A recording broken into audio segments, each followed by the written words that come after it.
Здравствуйте! Вы смотрите новости Татарстана. В студии Султан Нугайбеков, и о главных событиях расскажем прямо сейчас. Целый комплекс задач по обеспечению безопасности жителей в осенне-зимний период сегодня поставил Рустам Минниханов. В Доме правительства прошло традиционное субботнее совещание. Как отметил президент, с наступлением холодов возрастают риски пожаров, коммунальных аварий, ДТП и заторов из-за неубранных дорог. Особенно тревожная статистика по отравлениям угарным газом. В этом году по этой причине погибли 9 человек, 66 пострадали, в том числе дети. Какие поручения сегодня дал Рустам Минниханов, расскажет Лена Зинатуллина. Людей снято элементарные вещи, элементарнейшие. Никогда этого не будет, если нормальный дымоход и есть приток воздуха. Состояние дымоходов и газового хозяйства должно жестко контролироваться. Такую задачу ставит Рустам Минниханов. За 2 последних года в этой сфере в Татарстане произошло около 100 ЧП. В этом году от отравления угарным газом погибли 9 человек и 66 пострадали. Треть из них – дети. Следует выявлять и пресекать факты самовольных врезок в электросети и газовые трубы. Сейчас в республике установлено около 400 тысяч пожарных извещателей. Их число необходимо увеличивать и своевременно проверять исправность. С целью недопущения пожаров и отравления угарным газом главным городов, районов совместно с подразделением МЧС, коммунальными и газоснабжающими нужно организовать профилактические рейды в жилом фонде, особое внимание обратить на места проживания многодетных семей, одиноких, престарелых. Также до 15 ноября муниципалитеты должны получить паспорта готовности к отопительному сезону. Сейчас таких документов нет почти у четверти муниципальных образований. Как отметил президент, в зимний период возрастает риск коммунальных аварий. Минстрою, муниципалитетам и предприятиям коммунальной сферы нужно быть готовыми к оперативному устранению ЧП. Необходимо взять на особый контроль возможные риски и быть готовым к оперативному реагированию на аварийные ситуации. Здесь и аварийный запас, и все вопросы, и дежурство, и ответственность, все это должно быть. Отдельный блок задач – зимнее содержание дорог, тротуаров и дворов. Необходимо сформировать резервы сил и средств для оперативного реагирования на возможные критические погодные условия. Напомним, минувшая зима как раз изобиловала снегопадами. В зоне особого контроля должны быть вопросы предупреждения дорожно-транспортных происшествий, а также обеспечения условий для бесперебойного проезда школьных, пассажирских автобусов, автомобилей скорой медицинской помощи, пожарных машин и другой спецтехники. Также президент поручил своевременно информировать население об изменениях погодных условий и обстановке на дорогах. Лена Зинатуллина, Дмитрий Аринин, Марат Хусаинов, ТНВ, Казань. А синоптики уже предупреждают о гололедице. Местами по республике она наблюдается сегодня на дорогах регионального значения. Тот же прогноз на все выходные и начало следующей недели. Водителей просят соблюдать скоростной режим, увеличить дистанцию, не совершать опасные маневры, особенно при выезде на встречную полосу. По возможности воздержаться от дальних поездок. До наступления минусовых температур необходимо завершить уборку овощей. Об этом сегодня заявило руководство Минсельхоза Республики. Как доложил Марат Зябаров, картофель еще не убран на площади 187 гектаров, овощи на 68. Также на полях еще остается подсолнечник и кукуруза. Их, как отмечают аграрии, можно убирать и при заморозках. Для озимых, по данным Россельхозцентра, погодные условия складываются благоприятно. 96% посевов в хорошем и удовлетворительном состоянии. Сегодня у нас на особом контроле уборка картофеля, овощей и сахарной свеклы. С учетом предстоящего прогноза погоды, ввиду наступления отрицательных ночных температур, все площади должны быть полностью убраны в ближайшие дни.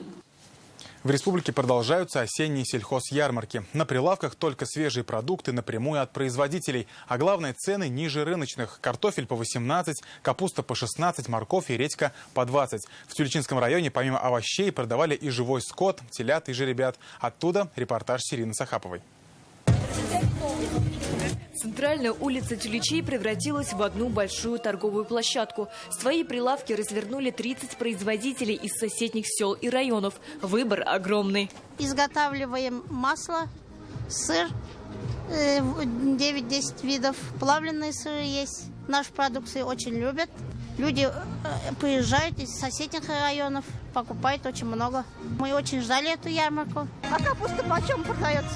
Семья Гатаулиных приехала из Арска с целым грузовиком овощей. Картофель, свекла, морковь, тыква – все выращивали и собирали сами. Больше всего капусты, ведь пришел сезон солений. За один приезд на ярмарку брать 40 продать. Ну, я Тюлячинский район пока еще не знаю, как она будет. Вроде бы и спрашивают, и покупать уже начали, покупатели уже, этот народ уже.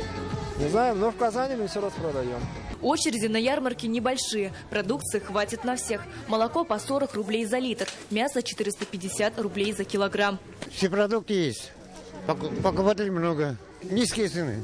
Редко 90 рублей килограмм. Короче, бесплатно говоря. Примите, там яблоки хорошие есть тоже, молоко есть. Масло есть, все есть. На ярмарке тюлячинцы также приобретают зерновые культуры. Это ячмень, пшеница, рожь и овес. Цена начинается от 10 рублей за килограмм. Если пройти дальше, можно также увидеть выставленных на продажу телят и жеребят.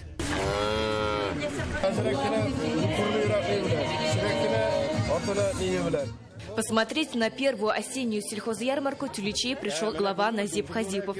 Он оценил качество представленной продукции, пообщался с производителями. Народ, несмотря погодные условия, приходит, и бойкая торговля идет. В этом году, вот сегодня говорят наши продавцы, сельхозтоваропроизводителей, гуси здорово идут, масло нормально идет. Мы думаем, ярмарка удался. Проблем нет. В этом году погодные условия были прекрасные, выращено отменный урожай. Так что мы с хлебом. В завершении ярмарки лучшие производители были награждены благодарственными письмами главы района. Сирина Цахапова, Алмаз Ядинов, ТНВ, Тюлячинский район. Сплоченность и единство граждан – это основа нашего общественно-политического и социально-экономического развития. Такими словами Рустам Минниханов сегодня приветствовал лауреатов премии президента республики за вклад в развитие институтов гражданского общества в Татарстане. Ее присуждают ежегодно в дни празднования Дня народного единства и Дня Конституции Татарстана. Среди тех, кто получил премию в этом году, и основатель крупнейшего в стране донорского общества, и ректор инновационного вуза республики. Всего 8 лауреатов. Почему они считают, что их долг делать мир лучше, а в каждом из нас ДНК Татарстана, расскажет Рамиль Шайдуллин. Хочу выразить вам признательность за активную гражданскую позицию. В зале президентского дворца те, кто на протяжении года вел активную работу по совершенствованию институтов гражданского общества. Педагоги, наставники молодежи, авторы прорывных проектов. Все, чья работа объединяет людей. Сплоченность и единство граждан – основа общественно-политического и социально-экономического развития. Особенно это важно сейчас, когда в условиях проведения специальной военной операции вся страна сплотилась вокруг наших доблестных воинов и верховного главнокомандующего Владимира Владимировича Путина. Премия за вклад в развитие институтов гражданского общества в Татарстане вручается ежегодно с 2015-го и не имеет аналогов в России. Шекурову Руслану Петровичу. Руслан Шекуров из тех, кого обычно называют инноваторами. Он с нуля создал и развил крупнейшее интернет-сообщество доноров России. На сайте человек может зарегистрироваться, да, чтобы мы узнали его контакты и могли с ним напрямую общаться. Проект, который мотивирует людей сдавать кровь, Руслан Шекуров придумал и реализовал еще будучи студентом. Спустя 12 лет работы платформа объединила порядка 230 тысяч человек по всей стране в одно сообщество и вошла в топ-100 лучших проектов мира, которые используют цифровые технологии. Наша миссия сделать так, чтобы молодые люди хотели быть донорами, чтобы образ донора был почетным, интересным, увлекающим, да, не казался как-то скучно или страшно, ни в коем случае, наоборот, весело и задорно. Тимирясовой Асие Витальевне. Асия Тимирясова – ректор одного из лучших частных вузов страны, Казанского инновационного университета, по совместительству активный общественный деятель. События последних месяцев показали, что в нашем гражданском обществе нет границ. В каждом из нас ДНК Татарстана. Асия Тимирясова – автор уникального проекта родительского интернет-собрания, ставшего площадкой для сотрудничества родителей, педагогов, ученых и экспертов. Все для раскрытия способностей каждого ребенка. Асию Витальевну Тимирясову мы знаем как видного общественного деятеля. Награда, полученная из рук президента, она вдохновляет, придает силы и добавляет веру в то, что мы делаем нужное дело. Местное отделение российских студотрядов вот уже почти 60 лет объединяет активную молодежь. 2014 года участвует в гуманитарной миссии в ЛНР, а в этом году восстанавливали мемориальный комплекс в ДНР. Уже порядка 60 лет играют большую роль в обеспечении занятости молодежи в Татарстане. Это огромная честь, будет большим толчком для будущего, чтобы мы еще более усердно трудились и привлекали все больше и больше молодых людей в наши ряды. Награду сегодня получили общественные организации ветеранов боевых действий, Совет детских организаций Татарстана, благотворительный фонд «Аль-Пари», организация помощи инвалидам «Жемчужина Татарстана», руководитель созвездия Йылдызлык Дмитрий Туманов. Всего 8 лауреатов. Как отметил президент, все реализуемые ими проекты имеют большое общественное значение и служат примером гражданской активности. Рамиль Шайдулин, Лилия Ибнеева, Адель Миндубаев, Алмаз Единов, ТНВ, Казань. Волонтерами становятся по зову сердца. Так считают герои нашего следующего репортажа. У каждого из них своя история. Ильнар Зинатуллин – военный санинструктор. Он объединил больше 200 волонтеров для пошива эвакуационных носилок, а сам отправился на передовую СВО. Юлия Хакимова открыла приют для всех нуждающихся и одной из первых начала помогать переселенцам из Донбасса. Наиль Ракипов добровольцем ездил в Мариуполь, где развозил гуманитарную помощь даже под взрывами. С героями познакомилась Вероника Гайнудинова. Была ситуация, когда в Мариуполе мы развозили гуманитарную помощь по улице Металлургов, и там снаряд упал рядом. Наиль Ракипов – активист молодой гвардии. Работает инженером на Казанском авиационном заводе. Каждый день после работы спешит в штаб волонтеров. Здесь они собирают, упаковывают и отправляют гуманитарную помощь на Донбасс. Когда узнал, что нужна помощь жителям Мариуполя, первым отправился туда. Пришлось стать и психологом, и медиком. Работали даже под взрывами. И у меня был всегда вопрос, докуда, интересно, доедет вот эта гуманитарная помощь. Мы там еще наклейки свои символические клеили, там, где написано «Молодая гвардия, Республика Татарстан». Когда я приехал в Мариуполь, и мы рассортировали гуманитарную помощь для жителей Мариуполя, которые находятся в дальних участках, мы их разносили. Вот я увидел свою же коробку, которую сам же приклеил, вот эту наклейку от Республики Татарстан, вот причем, вот прям сам приклеил. То есть это для меня было прям вообще показатель, то, что все, гуманитарная помощь доходит, и это для меня вот прям, замотивировало еще дальше там, не боясь работать. Волонтерство – это уже образ жизни, признается Наиль Ракипов. Почему именно волонтерство? А кто есть не я? Я люблю свою родину.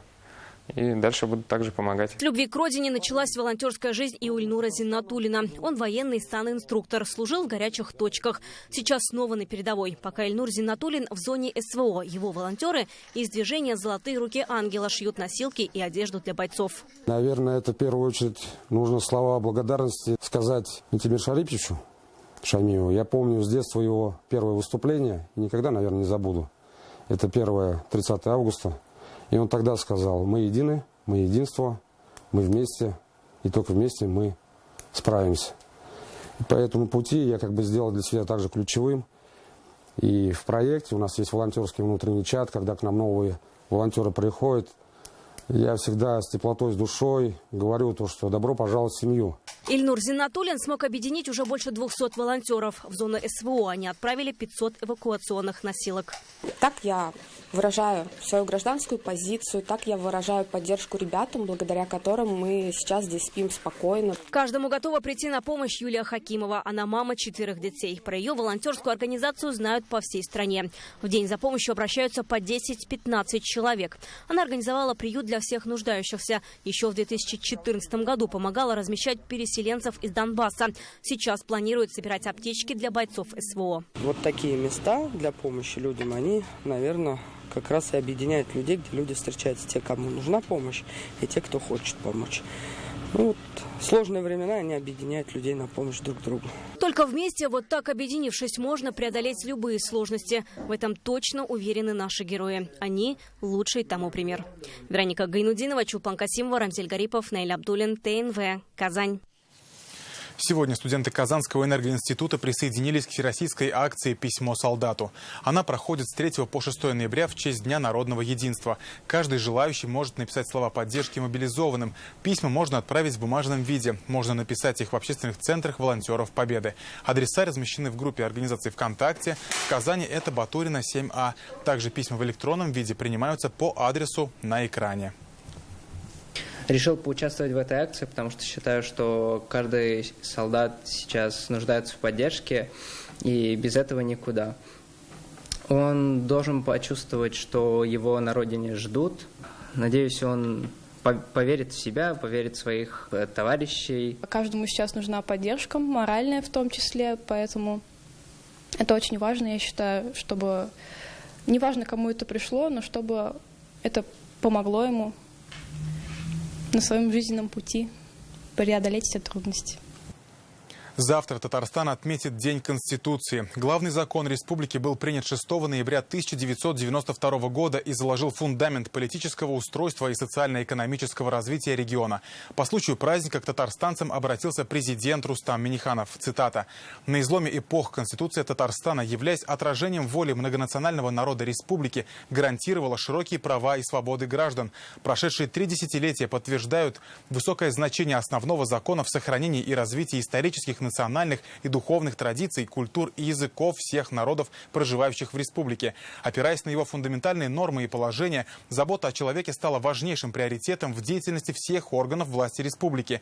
В условиях беспрецедентного давления особенно значима консолидирующая роль Конституции Татарстана, которая учит нас быть патриотами своего отечества и родной республики. Сплотившись вокруг национального лидера Владимира Владимировича Путина, мы продолжим курс на укрепление единства страны и вместе преодолеем возникающие вызовы». Конец цитаты.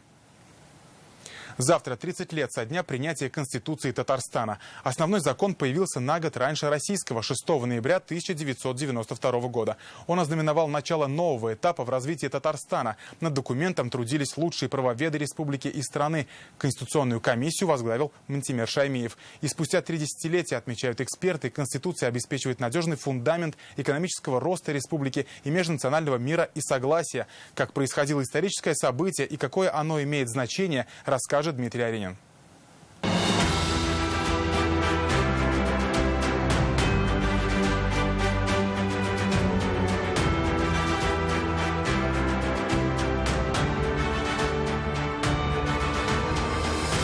Конституцию Татарстана приняли на сессии Верховного Совета Республики. За основной закон парламентарии проголосовали практически единогласно. Принятая сегодня Конституция – первая в нашей истории, идущая от интересов республики. Она создавалась не по чьей-либо указке, а базировалась на волеизъявлении народа, выраженного в декларации и на референдуме 21 марта 1992 года. Конституция отразила всю уникальность Татарстана. Был установлен статус республики, институт президентства, получили равноправие государственные языки, дана свобода экономической деятельности. Отныне в Республике Татарстан 6 ноября будет отмечаться как День Конституции Республики Татарстан в соответствии с нашим решением. Как говорят участники тех событий, в основе этого единения было искреннее стремление создать новую государственность, повысить самостоятельность республики в решении социальных и экономических задач.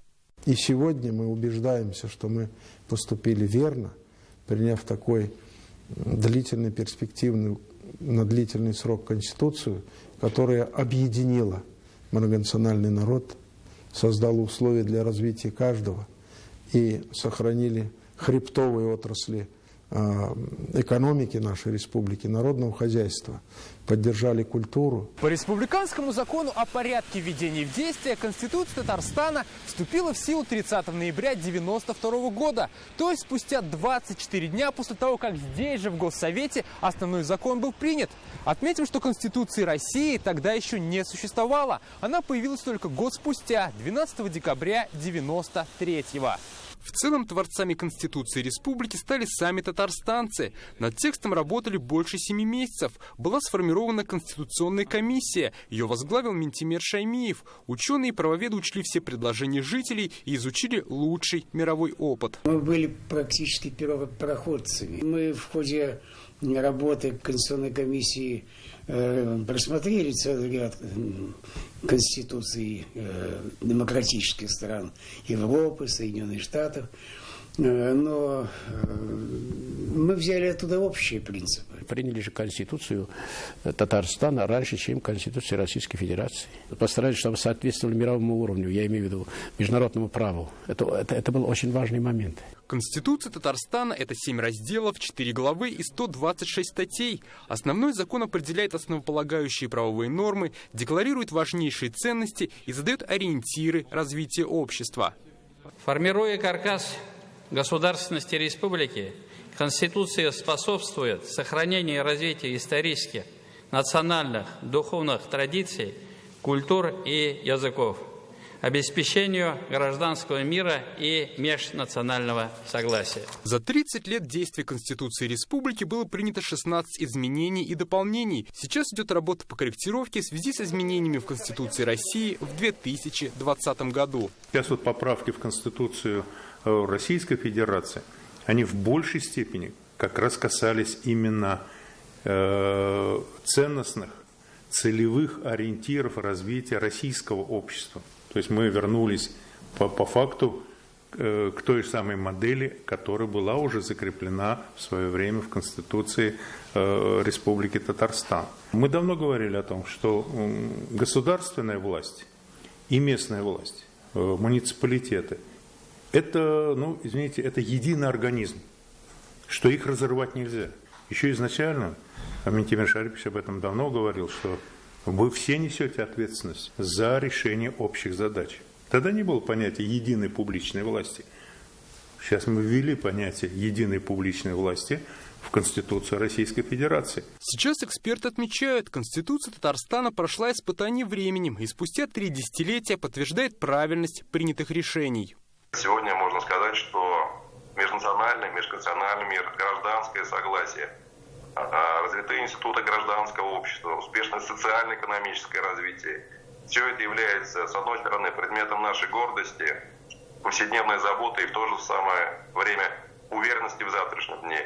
Это, я считаю, главный итог, то, что дала нам Конституция, то, что дали нам те решения, которые были приняты 30 лет назад. Как гласит народная мудрость, чем крепче фундамент, тем надежнее дом. У фундаментального документа республики характеристика наглядная. Сейчас Татарстан – это динамичный, устремленный в будущее регион-лидер с амбициозными планами в экономике, образовании и инновациях.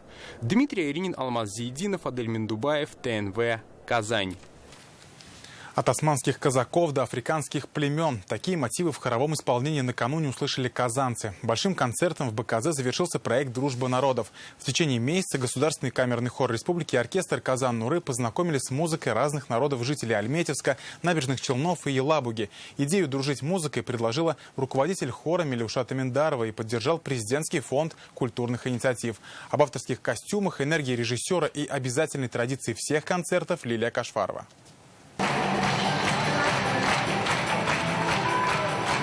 Такая яркая, свободная и живая Милюшата Миндарова одним выходом взрывает зал аплодисментами.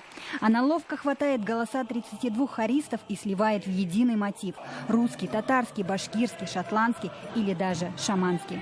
К этому музыкальному путешествию руководитель казанского хора готовилась всю жизнь.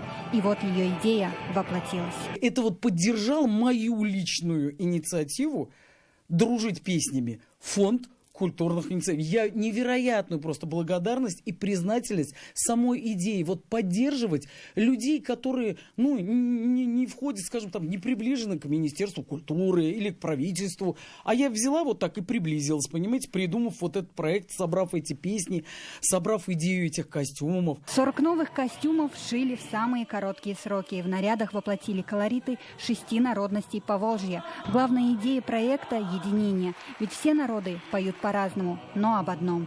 Премьерой концерта стало соло о любви крымской татарки Милек. У нас более такой восточно-турецкий мотив, и моя цель — объединить восточно-турецкий мотив с татарским, казанским и сделать какой-то такой вот симбиоз. Из самого необычного еврейская молитва, шотландско-татарская попурри или свадебная песня из Африки.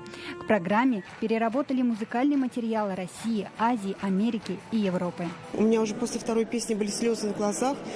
Я вот просто хочу им сказать спасибо. Это божественно, настолько все чистенько, изящно.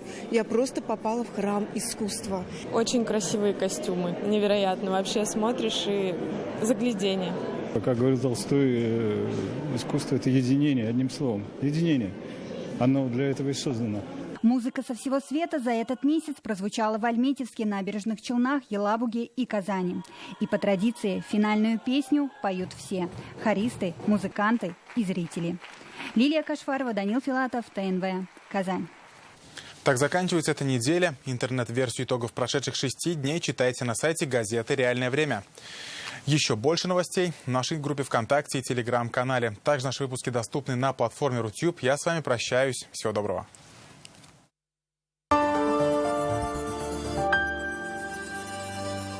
Купил кэшбэк. Купил кэшбэк. С дебетовой карты МИР Акбарсбанка и с кэшбэком 10% на все этот процесс никогда не остановится. Установите приложение Акбарс онлайн и оформите бесплатную карту. Мыши, крысы. Ротобор. Крыс и мышей уничтожает. Пришла Леша по Крайханупе посоветоваться. Почему у тебя счета за электричество такие маленькие, а у меня большие? А мне Позис экономить помогает. Большой холодильник, а электроэнергию бережет. Позис. Экономный и надежный. Сделано в Татарстане. Не упустите возможность воспользоваться новыми условиями госпрограммы. Купите новую «Лада» с рекордной выгодой 20%. Если «Лада», то в «Канавто». Звоните за подробностями. 230 30 30. Я вижу знаки. Они повсюду. Это знак. Путь свой найдешь или все потеряешь.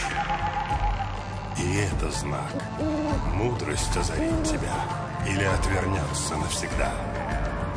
Это знак. Не больше 60. Однозначно. У дорожных знаков нет двойных смыслов. Даже небольшое превышение ставит безопасность под угрозу. Сельхознаб Киндери – одна из ведущих компаний по поставке сельскохозяйственной техники и запасных частей. Современная качественная техника, выгодные условия, высокий уровень обслуживания. ООО «Сельхознаб Киндери». Плодотворное сотрудничество. Карта забота платежной системы МИР от Акбарсбанка для пенсионных и социальных выплат. Переведите пенсию на карту забота, добавим 3000 рублей к первому зачислению. Оформите на akbars.ru. Сезон норковых шуб открыт. В Мехамании норковые шубы с капюшоном всего 65 тысяч рублей. Мехамания, ТРК Паркхаус. Оцените премиальный внедорожник Exit VX Limited Edition. Пройдите тест-драйв в Exit-центре РРТ. Только в ноябре с выгодой до 740 тысяч рублей. И в рассрочку на 36 месяцев. Узнайте подробности по телефону в Казани. 207 2080. Exceed. Born for more.